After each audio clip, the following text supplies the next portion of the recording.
بسم الله الرحمن الرحيم. الحمد لله الذي أنزل على عبده الكتاب ولم يجعل له عوجا قيما لينذر بأسا شديدا من لدنه ويبشر المؤمنين الذين يعملون الصالحات أن لهم أجرا حسنا ماكثين فيه أبدا وينذر الذين قالوا اتخذ الله ولدا ما لهم به من علم ولا لآبائهم كبرت كلمة تخرج من أفواههم إن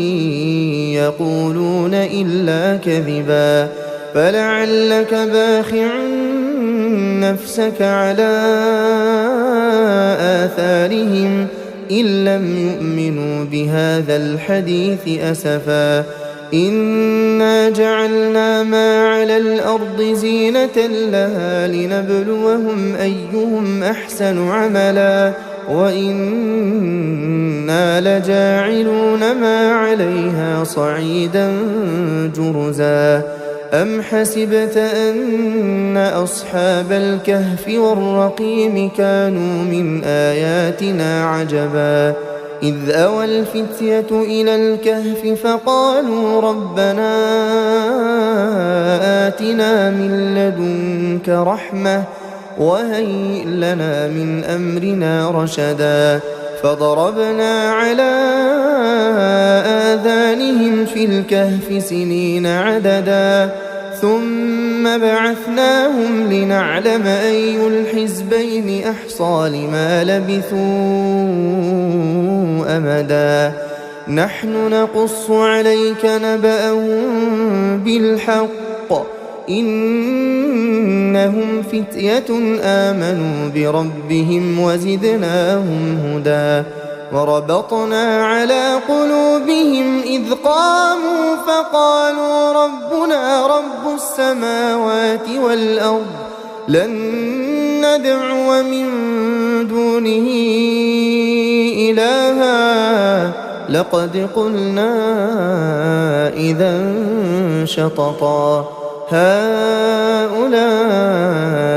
قوم اتخذوا من دونه آلهة لولا يأتون عليهم بسلطان بين فمن أظلم ممن افترى على الله كذبا وإذ اعتزلتموهم وما يعبدون إلا الله فأووا إلى الكهف ينشر لكم ربكم من رحمته ويهيئ لكم من أمركم مرفقا وترى الشمس إذا طلعت تزاور عن كهفهم ذات اليمين وإذا غربت تقرضهم ذات الشمال وهم في فجوة منه ذلك من آيات الله من يهد الله فهو المهتد ومن يضلل فلن تجد له وليا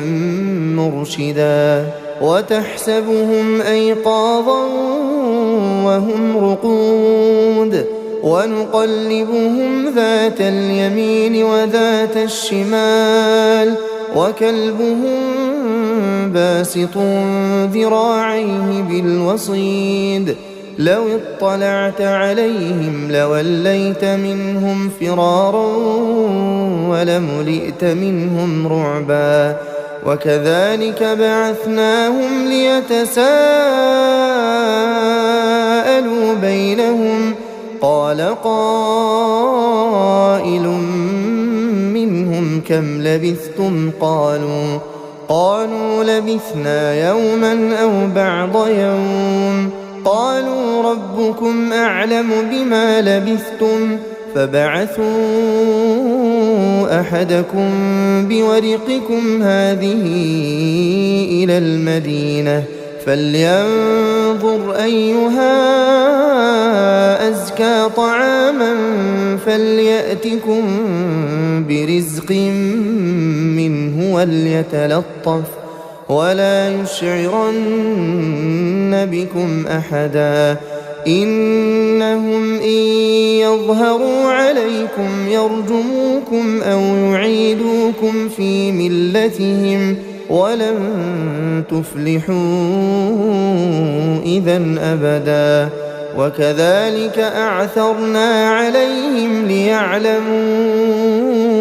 أن وعد الله حق وأن الساعة لا ريب فيها إذ يتنازعون بينهم أمرهم فقالوا ابنوا عليهم بنيانا ربهم أعلم بهم قال الذين غلبوا على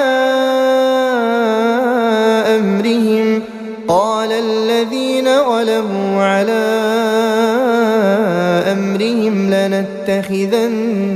عليهم مسجدا سيقولون ثلاثة رابعهم كلبهم ويقولون خمسة سادسهم كلبهم رجما بالغيب ويقولون سبعة وثامنهم كلبهم قل ربي أعلم بعدتهم ما يعلمهم إلا قليل فلا تمار فيهم إلا مراء ظاهرا ولا تستفت فيهم منهم أحدا ولا تقولن لشيء إني فاعل ذلك غدا إلا أن يشاء الله واذكر ربك إذا نسيت وقل عسى أن يهديني ربي لأقرب من هذا رشدا ولبثوا في كهفهم 300 سنين وازدادوا 9 قل الله أعلم بما لبثوا له غيب السماوات والأرض أبصر به وأسمع ما لهم من دونه من ولي ولا يشرك في حكمه أحدا واتل ما أوحي إليك من كتاب ربك لا مبدل لكلماته ولن تجد من دونه ملتحدا واصبر نفسك مع الذين يدعون ربهم بالغداة والعشي يريدون وجهه ولا تعد عيناك عنهم تريد زينة الحياة الدنيا ولا تطع من أغفلنا قلبه عن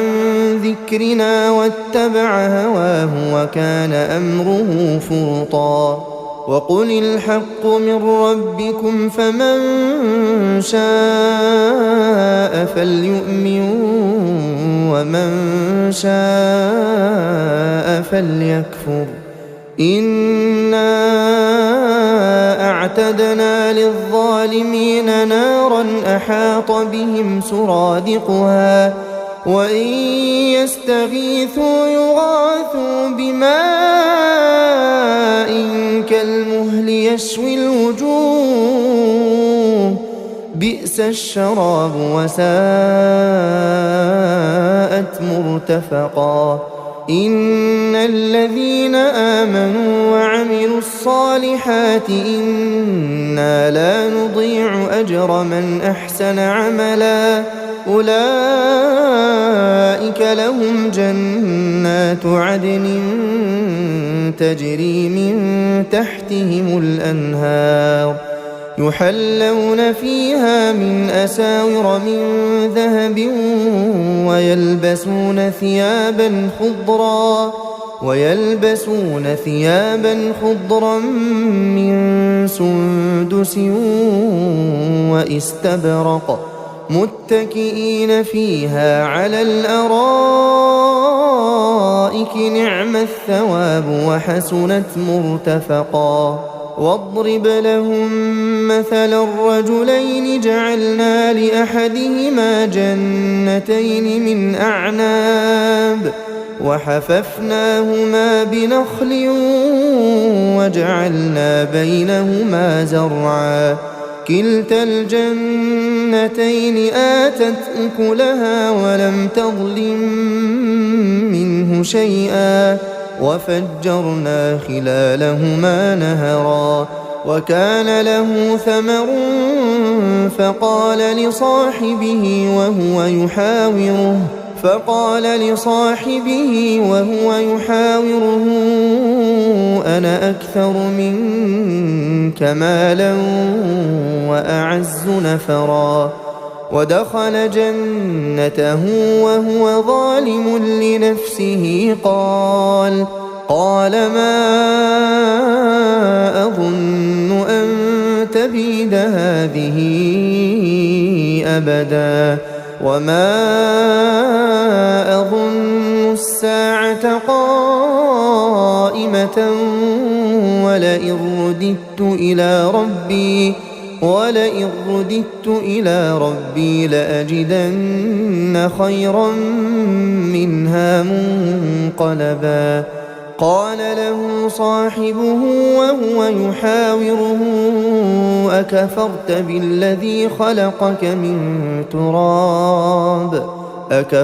بالذي خلقك من تراب ثم من نطفة ثم سواك رجلا لكن هو الله ربي ولا أشرك بربي أحدا ولولا إذ دخلت جنتك قلت ما شاء الله لا قوة إلا بالله إن ترني أنا أقل منك مالا وولدا فعسى ربي أن يؤتيني خيرا من جنتك ويرسل عليها حسبانا من السماء فتصبح صعيدا زلقا أو يصبح ماؤها غورا فلن تستطيع له طلبا وأحيط بثمره فأصبح يقلب كفيه على ما أنفق فيها وهي خاوية على عروشها ويقول يا ليتني لم أشرك بربي أحدا ولم تكن له فئة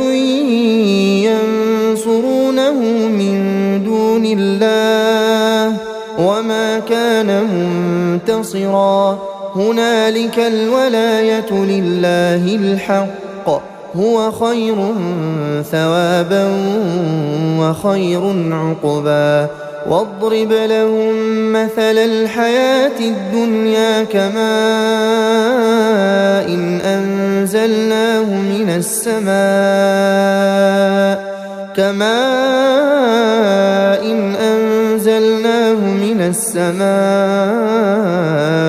فاختلط به نبات الأرض فأصبح هشيما تذروه الرياح وكان الله على كل شيء مقتدرا المال والبنون زينة الحياة الدنيا والباقيات الصالحات خير عند ربك ثوابا وخير أملا ويوم نسير الجبال وترى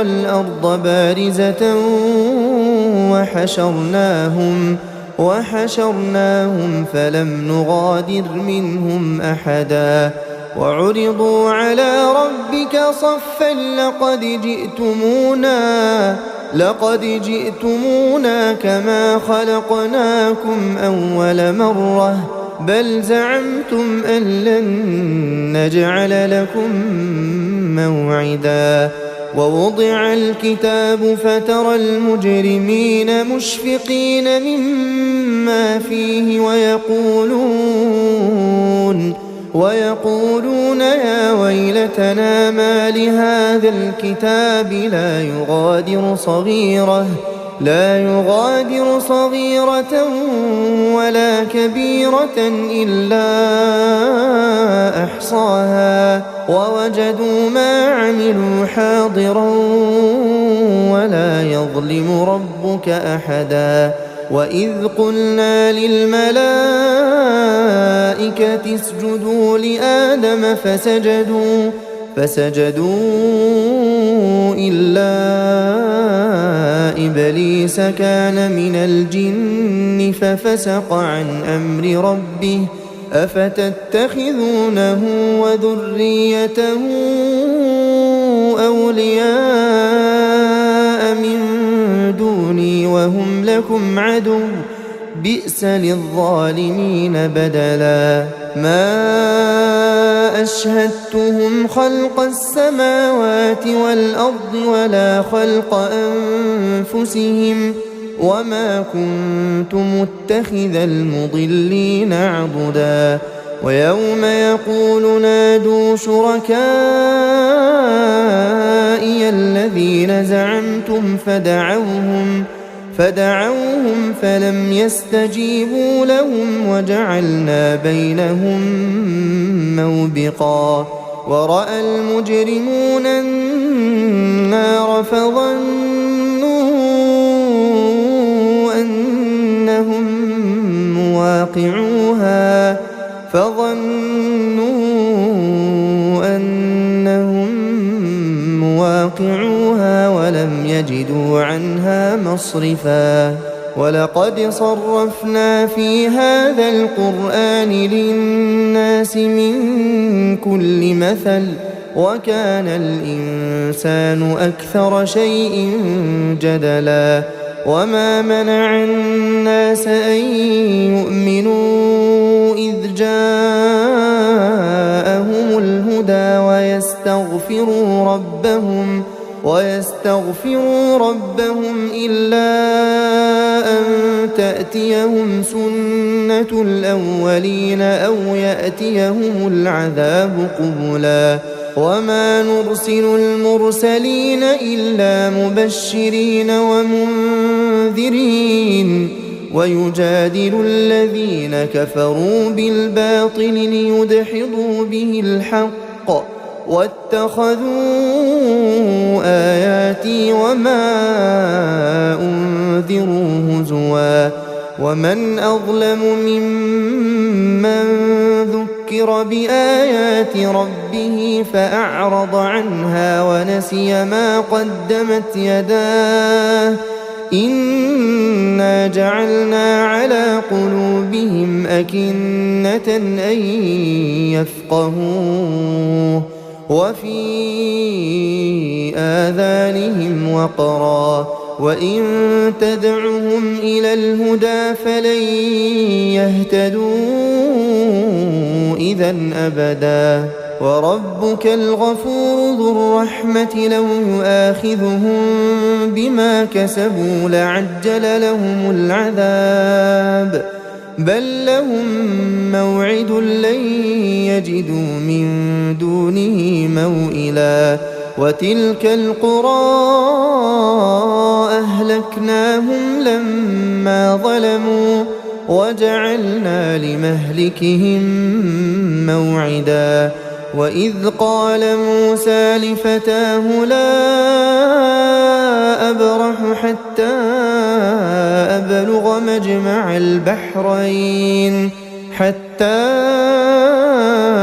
أبلغ مجمع البحرين أو أمضي حقبا فلما بلغا مجمع بينهما نسيا حوتهما فاتخذ سبيله في البحر سربا فلما جاوزا قال لفتاه آتنا غداءنا لقد لقينا من سفرنا هذا نصبا قال أرأيت إذ أوينا إلى الصخرة فإني نسيت الحوت وما أنسانيه إلا الشيطان أن أذكره واتخذ سبيله في البحر عجبا قال ذلك ما كنا نبغي فارتدا على آثارهما قصصا فوجدا عبدا من عبادنا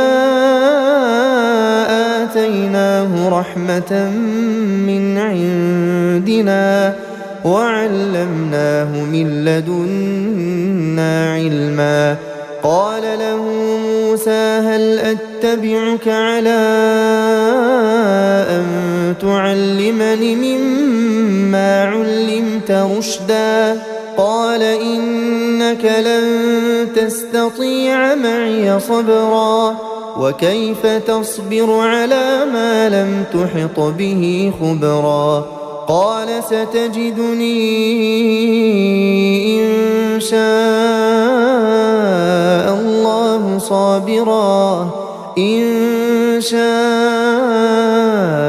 الله صابرا ولا أعصي لك أمرا قال فإن اتبعتني فلا تسألني عن شيء حتى أحدث لك منه ذكرا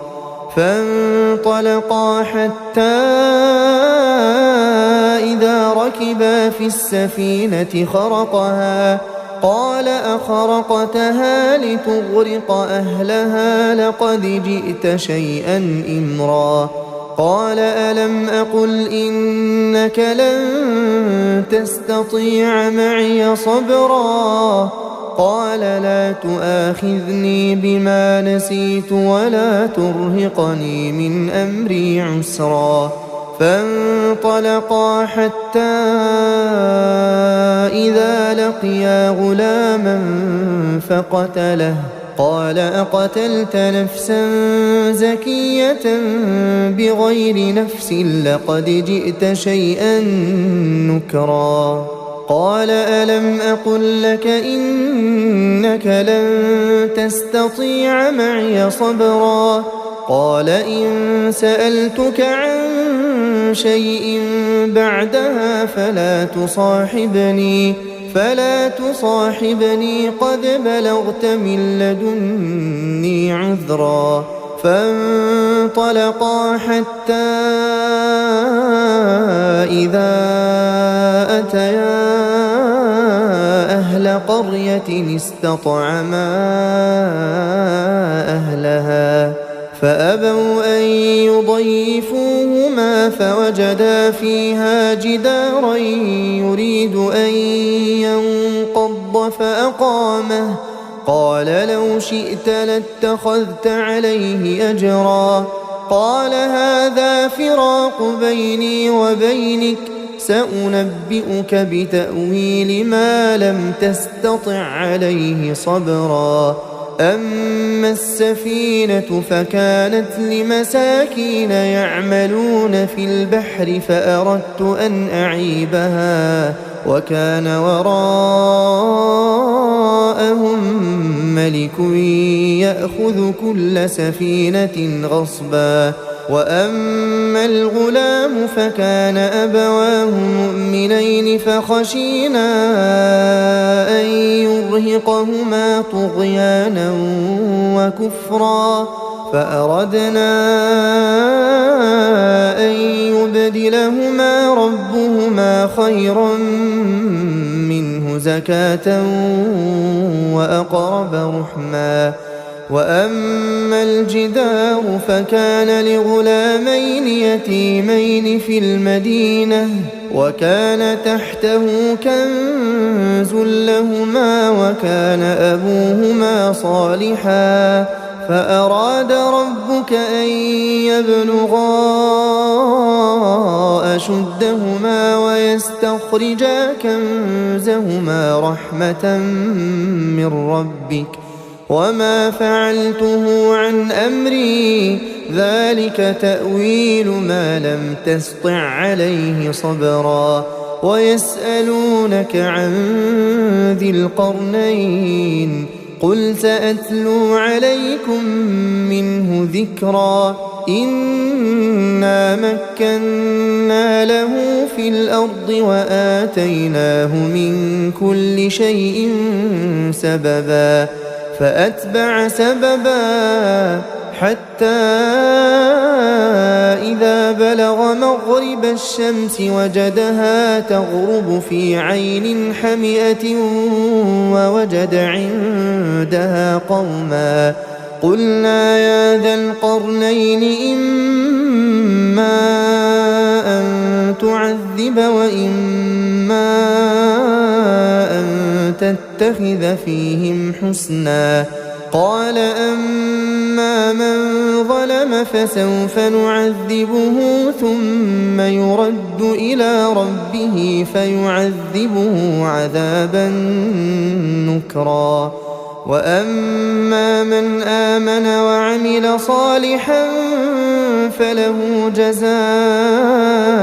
الحسنى وسنقول له من أمرنا يسرا ثم أتبع سببا حتى إذا بلغ مطلع الشمس وجدها تطلع على قوم لم نجعل لهم من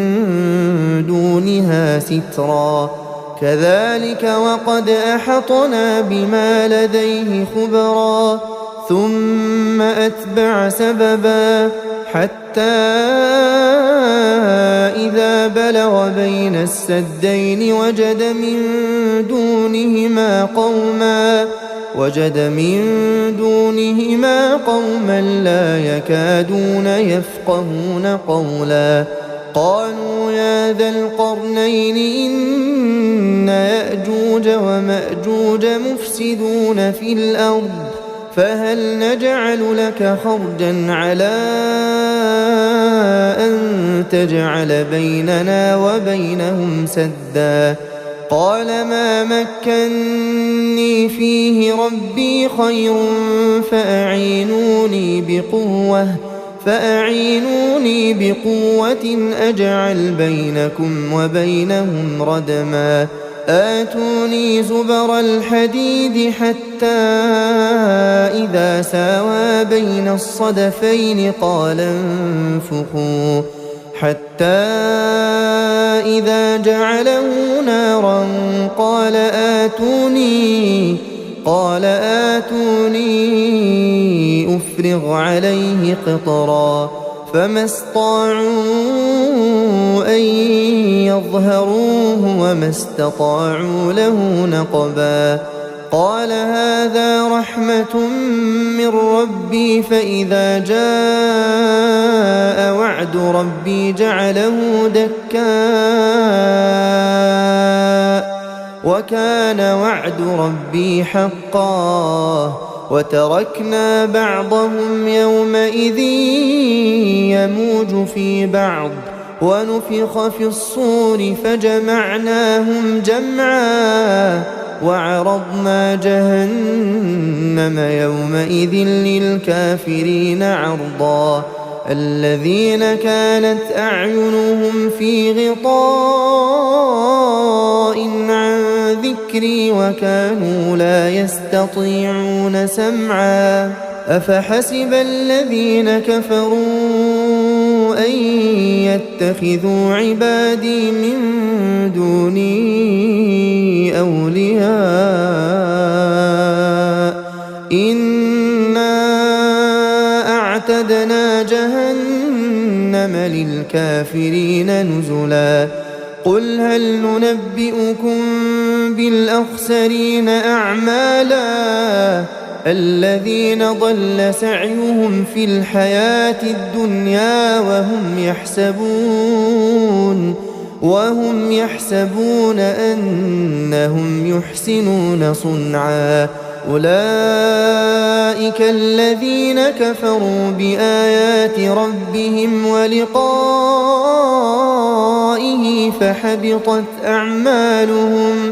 فحبطت أعمالهم فلا نقيم لهم يوم القيامة وزنا ذلك جزاؤهم جهنم بما كفروا واتخذوا آياتي ورسلي هزوا إن الذين آمنوا وعملوا الصالحات كانت لهم جنات الفردوس نزلا خالدين فيها لا يبغون عنها حولا قل لو كان البحر مدادا لكلمات ربي لنفد البحر قبل أن تنفد كلمات ربي ولو جئنا بمثله مددا قل إنما أنا بشر مثلكم يوحى إلي أنما إلهكم إله واحد فمن كان يرجو لقاء ربه فليعمل عملا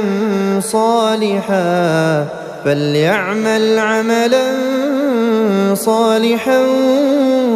ولا يشرك بعبادة ربه أحدا.